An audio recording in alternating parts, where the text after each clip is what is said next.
Good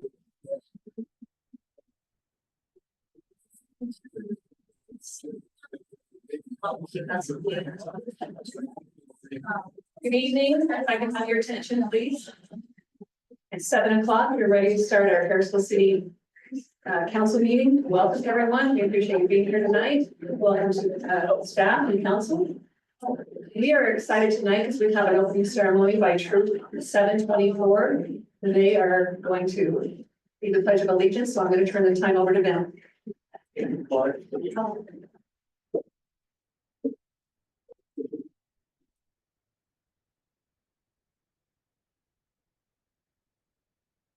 Color guard attention. Color guard forward march.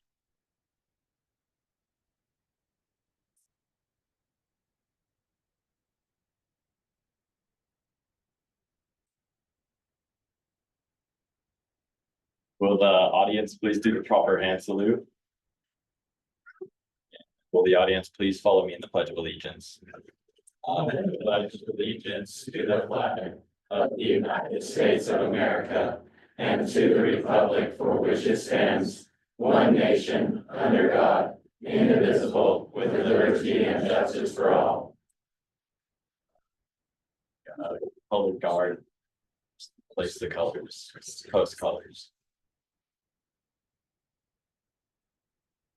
Color guard dismissed. The audience may be seated.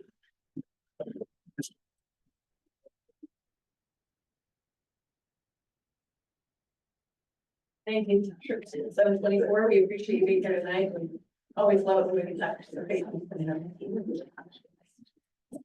Moving on to item number 3 on our agenda, our consent items. This is the approval of meeting minutes for March 11th, 2025 as presented. Council, have you had a chance to look at those?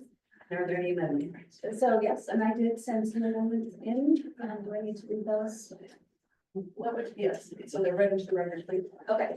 So during the March 11th meeting regarding the increase in the park impact fees, it was discussed that the building and impact fees must be covered by those individuals that are creating the impact. If not, the city is then required to cover the cost of maintaining the land so that they're not out of compliance with their own codes. If not maintained, park spaces become fire hazards and possibly garbage dumping area, and would be out of compliance with state codes regarding noxious weeds. And I know a lot of this is really hard to hear because of our Systems being out. yeah. So, and the city would be left with these costs, then leading to the increased taxes to cover the cost. This would then result in residents covering the cost of other people's cost of living and subsidizing their lifestyle. The cost of increase is about $20 to $30 a month, and then so the increase is $420 for the building permit, or through $4,200 for the building permit. Divide that by the 360 of months that are in the 30-year loan is $11.66. With the amortization schedule with $22.50 at the highest rate. And then we also discussed bonding $3.5 million would not monetarily impact the residents of Harrisville. The cost would be covered by funds that the city holds in reserve that would not allow the city to be, but that would still allow the city to be in compliance with their reserve amount. Therefore, it's a buffer.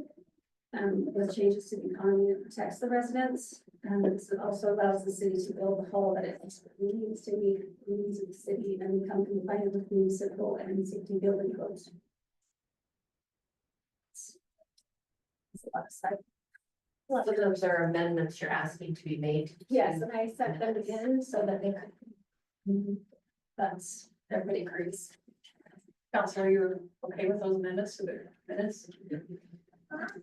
I am. May I have a motion then? I have one of the things for, are we talking just amendments or other things to make? The only other thing was the typographical error that was on Bryan. And I figured you'd probably pick that up. There's BRA, one. And our BRA, we finish on the same. Okay. That's the only thing I saw. All right. Any other? None? I'm ready for a motion. So I'll make a motion to approve the minutes from March 11th as presented. I'll second You include the As amended. it. As amended.